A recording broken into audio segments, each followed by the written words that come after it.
Blackthorn, do you have a moment? Not really, no. This won't take long. I just wanted to ask how you're getting on. August was worried about you, and you might still be doubting your craft, even after learning the trick of that cuirass. Is there something else weighing on your mind? Perhaps sharing your thoughts might help. That bastard's like a dog with a bone. Still, he's got a keen eye, I'll give him that. He's just, well, Karen showed me something. Something I've never seen before. And that was? A sword. An odd-looking thing with a single-edged blade.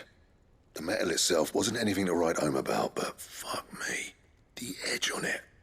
You could slice a man clean in two with a weapon like that, and he'd be halfway home before he even realized he'd been cut.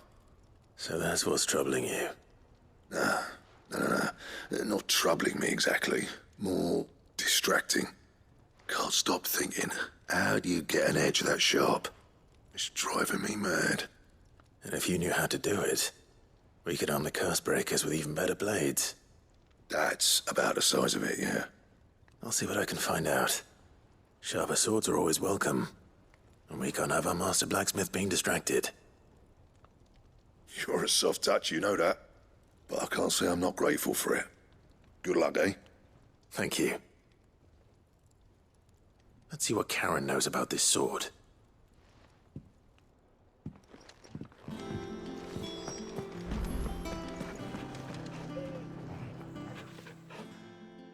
You're looking well, Karen. What do you want? Out with it. I want to know about the sword you showed Blackthorn. Single-edged and extremely sharp. Running around after him again, are you? I suppose I am, yes. But I need to help him find out how to work an edge like that. It's driving him to distraction. Little wonder, I suppose. There's not many like that make it as far as the twins, and those that do go straight into private collections.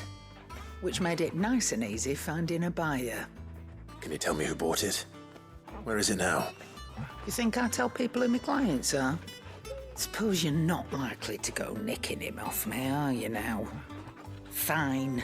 If you stop mooning at me like that. Lord Ignac's the man you want. Dalmekian bloke. Collects weapons and the like.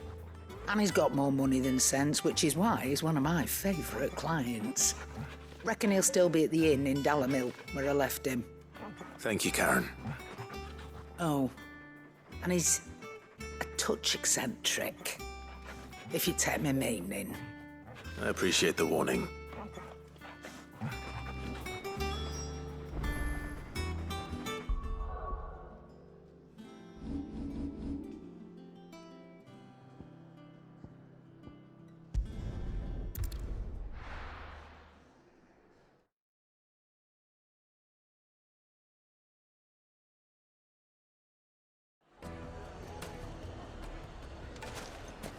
People take notice of wealthy men. Shouldn't be too hard to track down Karen's collector. Great Fang is gone. The whole Mother Crystal gone. Back again, are you? Any more trouble and you'll be barred for life, however deep your friends' pockets might be. A tremor. You. Listen. Welcome. If you're hoping for a bed, I'm afraid you'll have to look elsewhere. One of our wealthier patrons has purchased the use of every room, hoping to keep out the riffraff. My reputation will be ruined! Ruined! Calm yourself, Lord Ignac, I beg of you, before you do yourself a mischief. Pardon the intrusion, but... Out! Get out! I paid for these rooms so I wouldn't be disturbed. Leave me be! Please, allow me to apologize. His lordship is going through a difficult time, and he's never been fond of guests arriving unannounced. Radim! Get rid of the filthy oaf this instant! Very good, Lord Ignac. Would you mind stepping outside for a moment?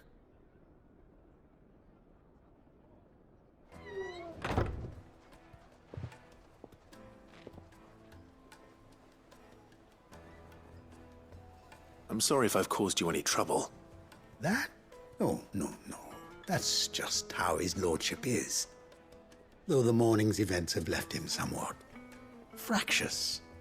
He has been dispossessed of his luggage, you see. The thieves also made away with a considerable amount of coin. Coin the innkeeper will soon be keen to collect. I don't suppose a certain blade was among the stolen items. A single-edged sword. It was purchased from a merchant friend of mine. Ah, you know Lady Karen? Yes, I'm afraid it was. Then I'll retrieve Lord Ignac's luggage. But I have one condition. You have but to state it. You are welcome to anything that is within my power to grant.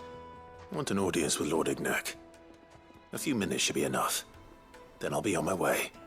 A condition I would be a fool to refuse. Of course, you shall have your audience. I don't suppose you saw where the thieves went. I did not, no. Though some discreet inquiries made on his lordship's behalf mean that I know where you might find them. The bandit's bed. Every ill-gotten coin in Dalamel is said to pass through that disreputable corner of the Valcroy. And that's where I'm heading. I shall speak to Lord Ignac in your absence, and arrange for an audience upon your triumphant return. That will be very kind of you. Farewell, and best of luck.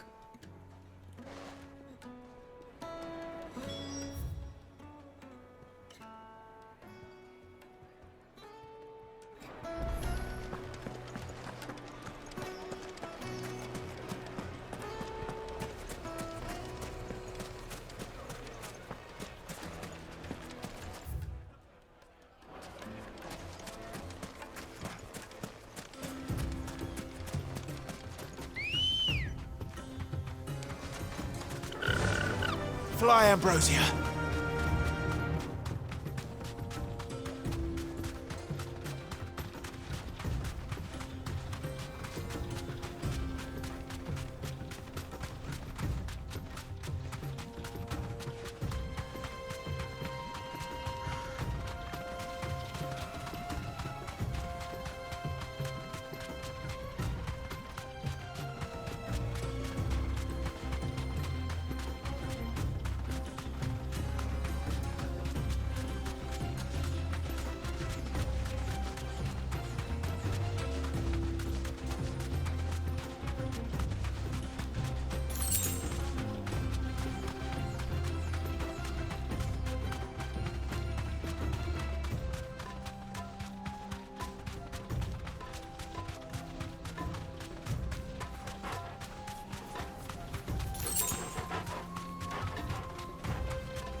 We've got company!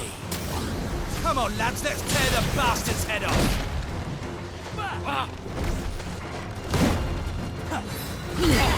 Kill!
This must be Ignac's luggage.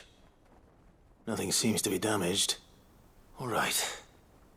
Let's get it back to Dalamil.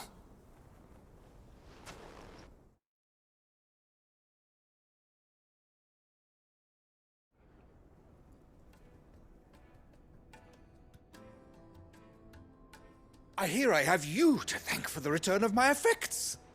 What shall I call you, my good man? Wyvern. Glad to make your acquaintance. A formidable name indeed.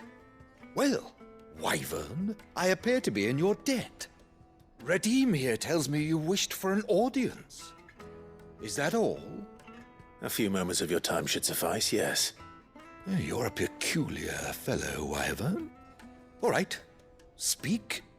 Master Wyvern was wondering if you could tell him about a certain single-edged sword you recently acquired. Oh, a true work of art, that one. Karen drove me hard on the price, but I would have sold her Radim here to get my hands on that sword.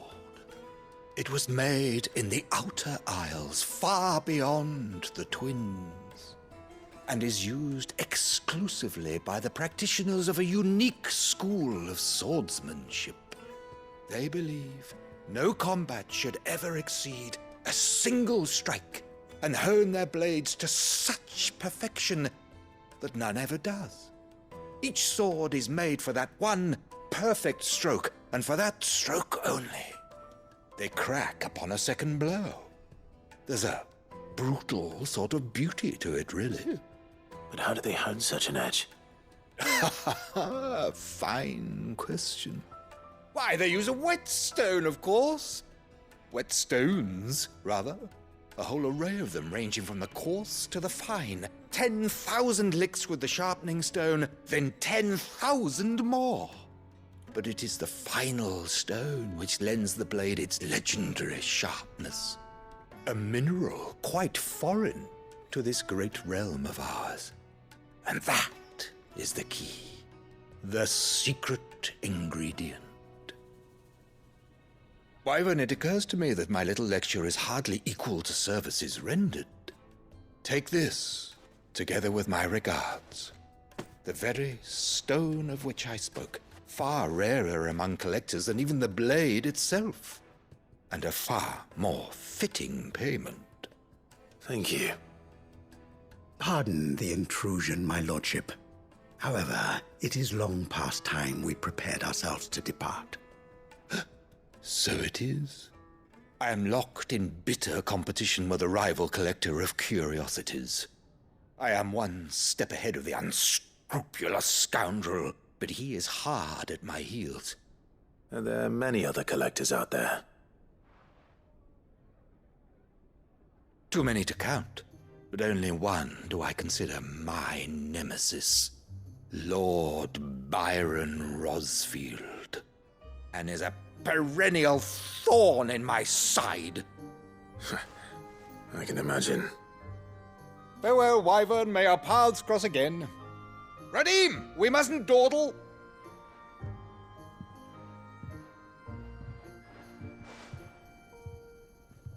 I think his lordship is rather taken with you, Master Wyvern. Thank you again for your assistance. Coming, my lordship. I'll be right there.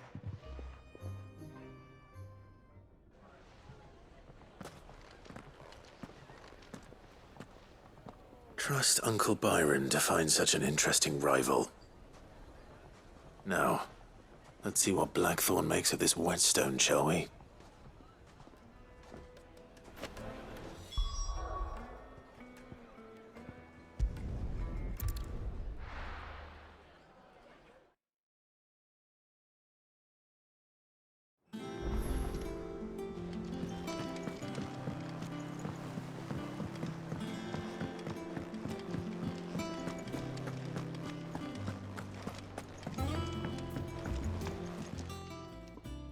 Sorry for the wait, but hopefully you'll agree it was worth it. You learned something about that sword then? I did better than that.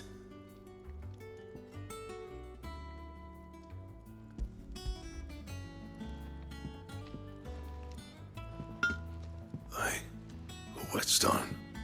Yes. But not one you'll find anywhere in Valisthea.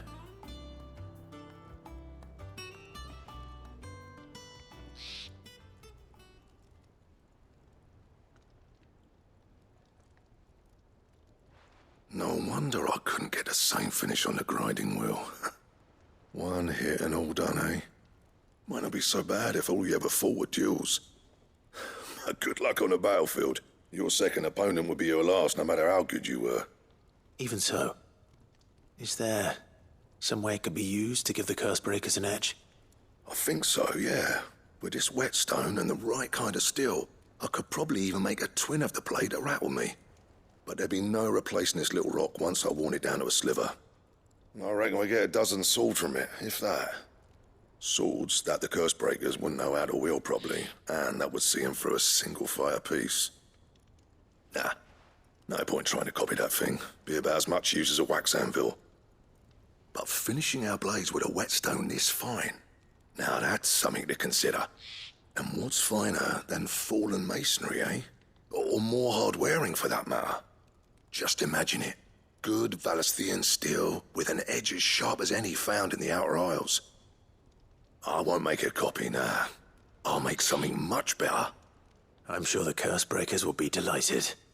Just don't push yourself too hard. Don't you worry about me, sunshine. I've been working day and night since I was half your age, and I'll still be here when you're long gone.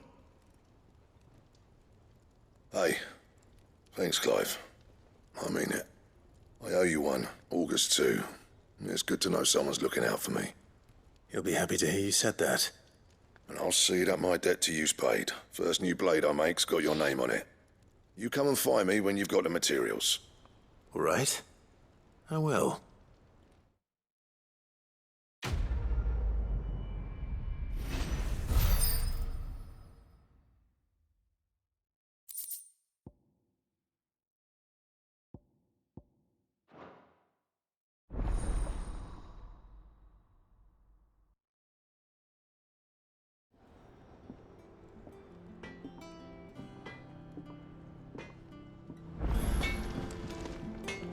Clive. So, what'll it be?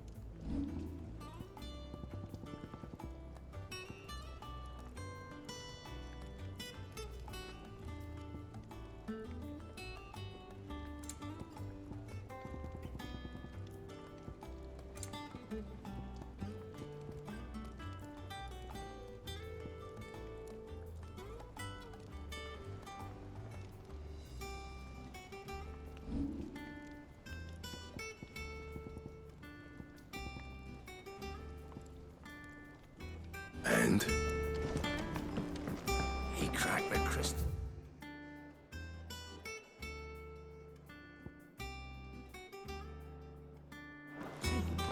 You're joking. It's no joke.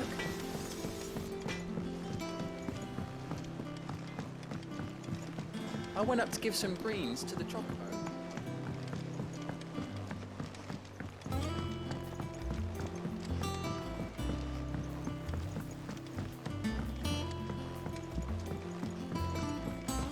Wish I could take one of our birds.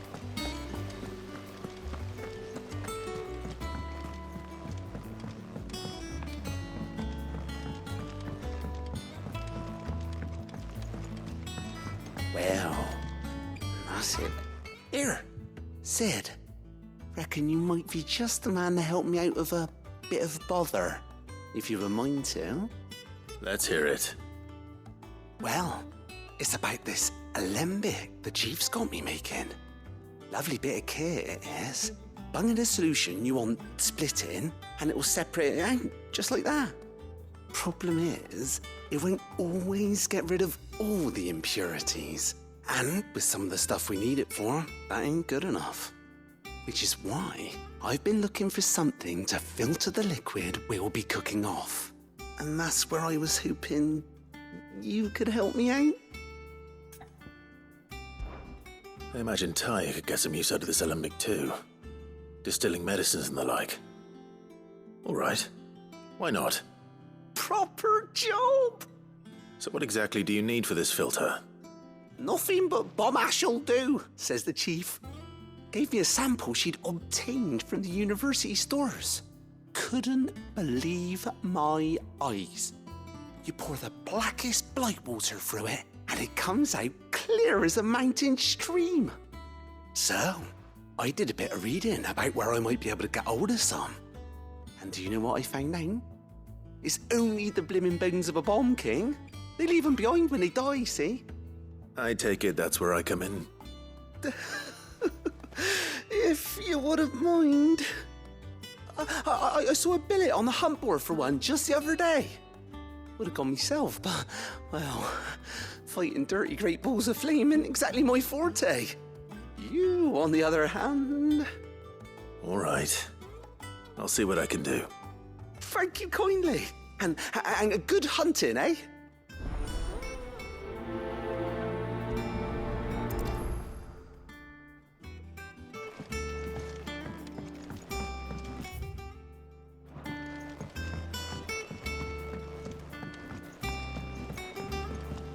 Think Mid might need some help.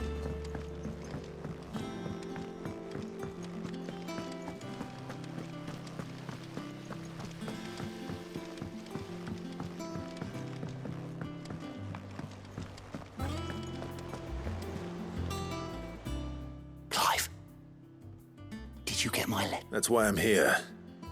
Shh. Otto won't be listening. Is this better?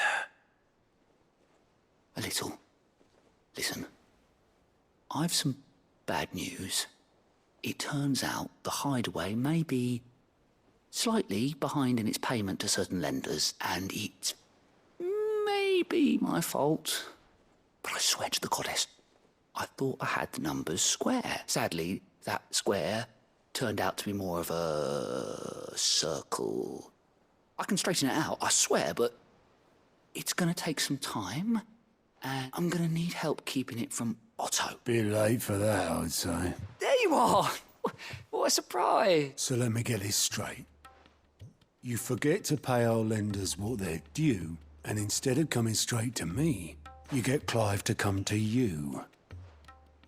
And I hope he'll dig you out of the hole you've dug for yourself. Clive, the man in charge of the place you've been cheerfully trying to bankrupt. And you thought this was a cunning plan. Why? Well, who needs paying? Oh, just Martha. And the dame. And, well, Lady Karen. But only 500 talents. We owe 3 of our most trusted friends 5 million gil. Each. 5 million each. They lent us the bulk of the money we used to rebuild the hideaway, you see, and, well, I must have made some sort of oversight. Those ledgers were my responsibility, and it was my decision. Do we have that much to hand? I can always ask my uncle. No, we don't. And no, you won't. We've lightened Lord Rossfield's purse enough. After the king's ransom we had off him, he deserves better than to see our begging bowl. Besides, we'll need to learn to stand on our own if we're gonna make this work. All right. But that doesn't mean you have to shoulder the burden yourself. Is there anything I can do to help? There might be. How'd you fancy taking these to Martha and the dame? Rocks. Rocks, he says. Worth 1,000 talents apiece, these are. A little something Sid and I set aside for when times got lean. And I reckon 15 million in overdue debt probably qualifies. I just hope our associates' eyes are a bit more discerning than yours. I'm sure there will be.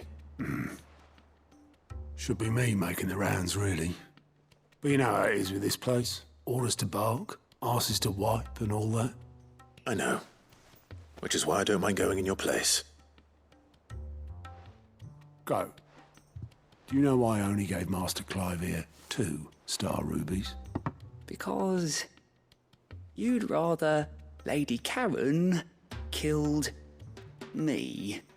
Because I'd rather Lady Karen killed you. Yes. Well, I suppose this is goodbye then. Don't worry. I'm sure Karen will understand. Really? Do you think so? No, I don't.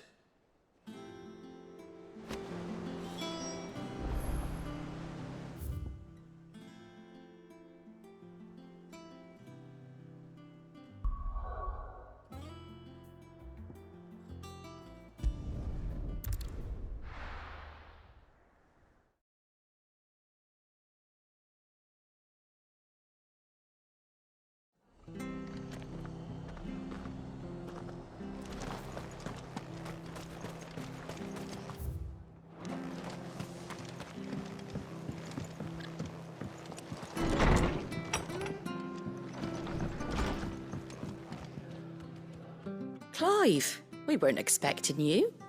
I wasn't expecting to be here, but it seems we still owe you a considerable amount of coin for your help with our rebuilding efforts. And though I doubt it's what you were expecting, we were hoping you'd take this as payment.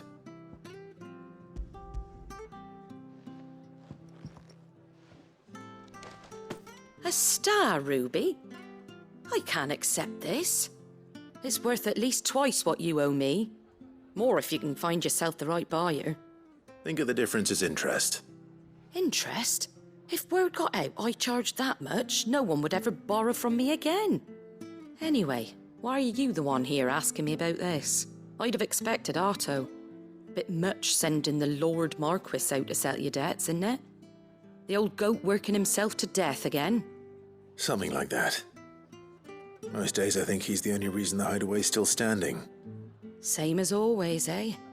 Back when the place was nothing but a twinkle in the eye of a recently retired Lord Commander, word is he was the first one Sid reached out to. Probably knew that without his strong arm and level head, the idea would never get off the ground. Sid may have been the face of the hideaway, but Otto's always been the backbone. And when Sid passed away, we were all worried that would be the end of it. That Otto would just give up. His death was hard on everyone. But it must have hit Otto hardest of all. But he didn't give up, did he? Quite the opposite, in fact. If I recall, he was the one who nominated you as Sid's replacement, and rallied the rest around you. I reckon what he saw in Sid, he saw in you too.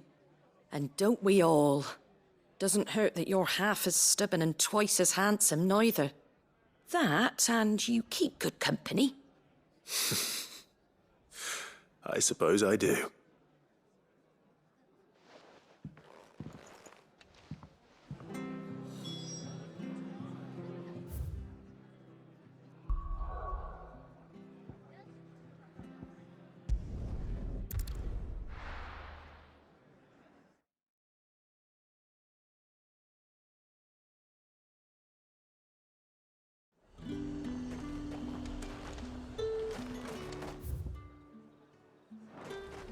There's talk that the glass gate flooded.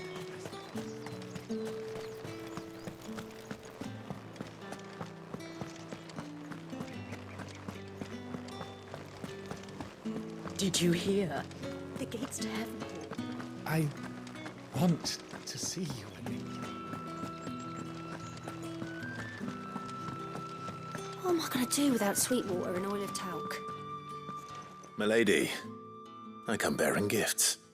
Gifts? Whatever is the occasion.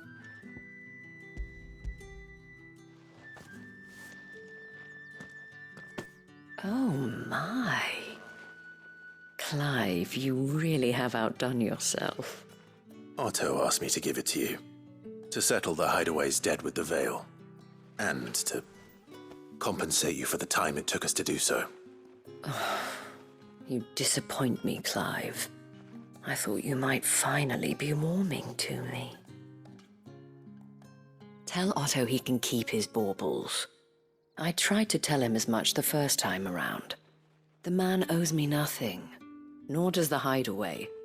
My contribution to the restoration effort was made freely and willingly. It was the least I could do. You once told me Sid did you a kindness. I'd like to do the same. Please, accept it. For my sake. And for Otto's. For all of us. For all you've done. It is rather fetching, isn't it? Very well. Otto is lucky to have you, Clive. I doubt anything could ever replace his son. But you and the others at the hideaway are the closest thing he has to family. Otto had a son. Long ago, yes. Sid told me Otto lost him when he was just a boy, and blamed himself for not being able to stop it. I don't know how it happened, whether there was anything he could have done, but it was clear that it weighed heavily on him. I didn't know. How could you have? I doubt anyone did. Besides Sid, I've never met a man more keen to bear his sorrows in stoic silence. An ill habit, given that both have always been surrounded by friends desperate to help them. I'm beginning to see that.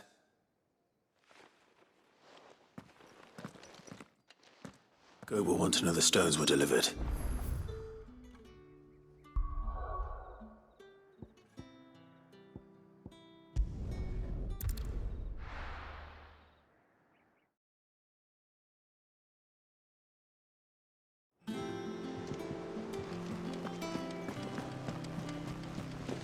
Is that the thing Tomes helped to build?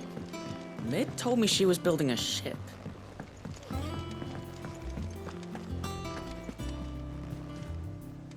Goat. Still alive, I see. So Lady Karen accepted the ruby.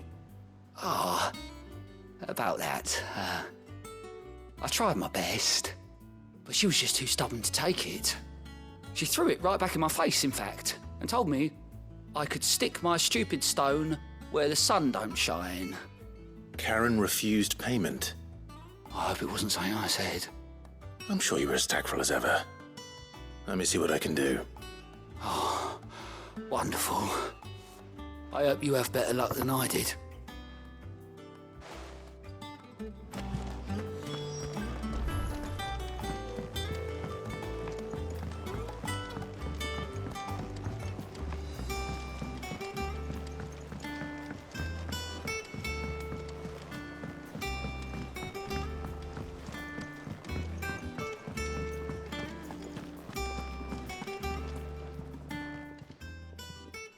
Lady Karen, Goat tells me you weren't happy with our offer. Would you prefer the debt was repaid in coin? What debt? I don't recall lending any of you lot me hard-earned gil. I may have tossed a talent or two in the hideaway's coffers, but those were donations, and you can hardly call it charity if you go asking for it back. Of course not. But one good turn deserves another. And our circumstances have changed. Surely you wouldn't shun the gratitude of a pauper who happened to have become a prince. Oh, so you're a prince now, are you? Fine. But I'm selling it and taking what I'm owed, then you're getting the rest whether you like it or not.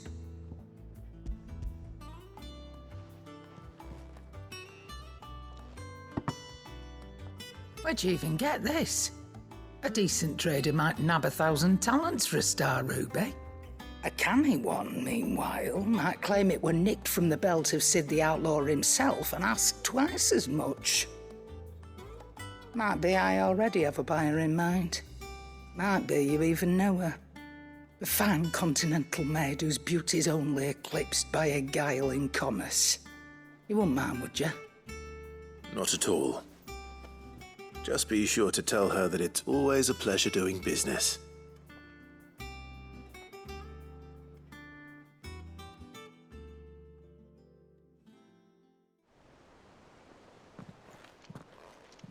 I hear you ended up delivering all 3 stones.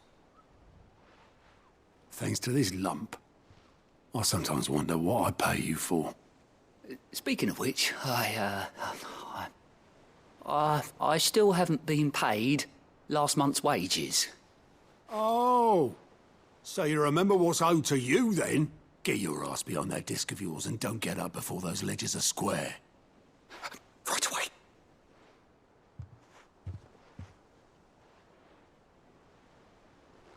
I've seen that before. You have, yeah. Plenty of times.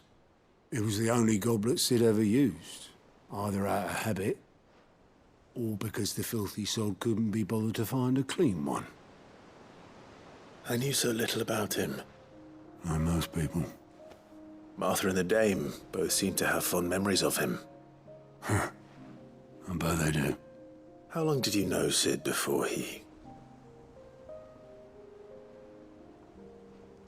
Before he died.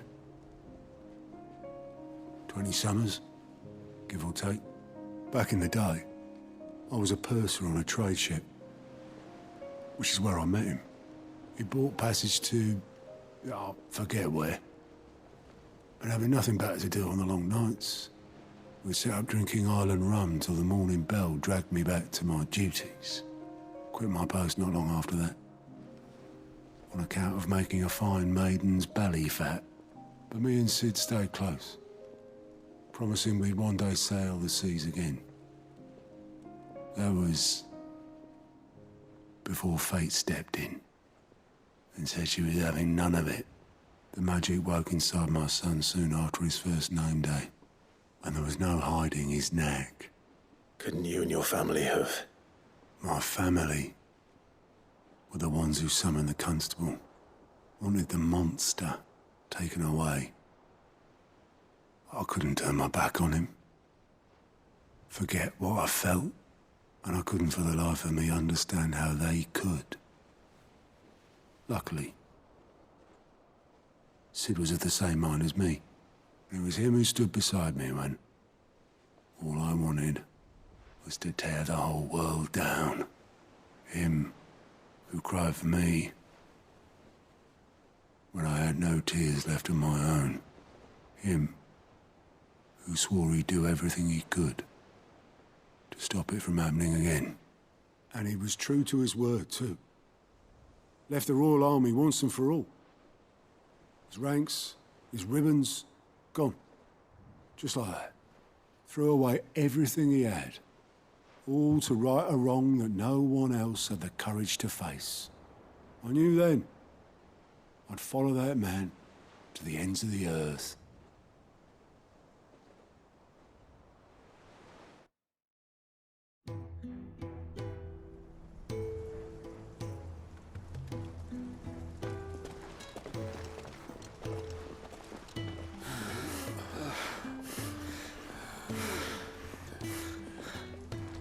He was always too clever for his own good, was Sid.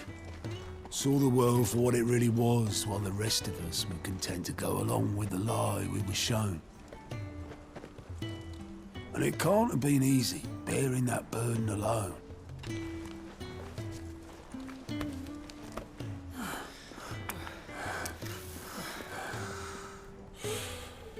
But he didn't let it stop him. He never lost faith in what he believed was right. And that gave us faith in him. Faith he'd steer us true. So I swore to myself that I'd always be right behind him, ready to catch the stubborn sod, if ever he should fall.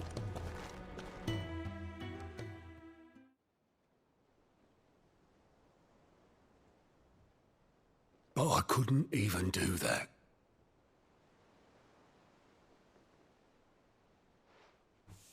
Ignore me. Just the ramblings of a tired old man. Leave that lot. I'll tidy it up in a bit.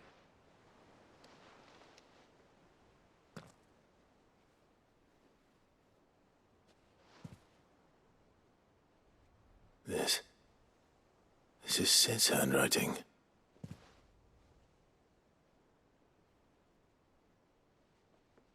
Dear Otto. I may be drunk, but I wanted you to know this place would be fucked without you. Love you, you grumpy old sod.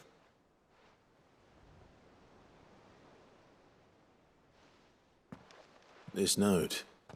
Hmm? What about it? Sid was right. Without you, we'd all be lost.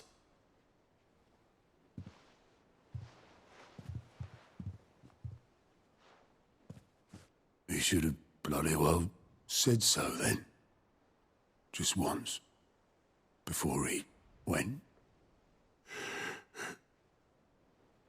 But then, why would he? Him, or anyone? I'd only have told him to piss off.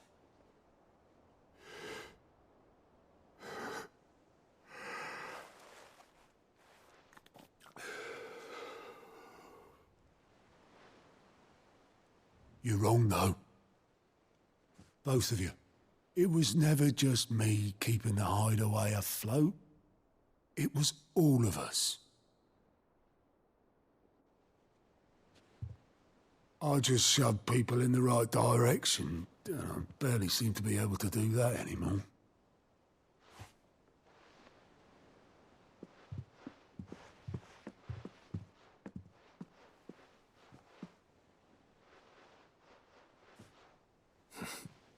Would you rather goat were at the helm?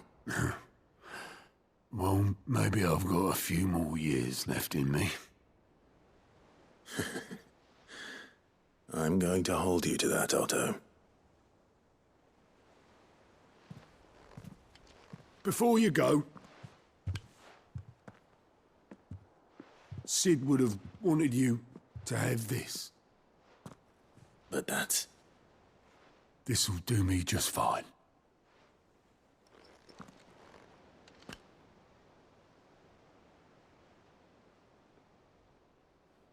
Thanks for the ray of sunshine. I'll see if I can't pay you back. Already have.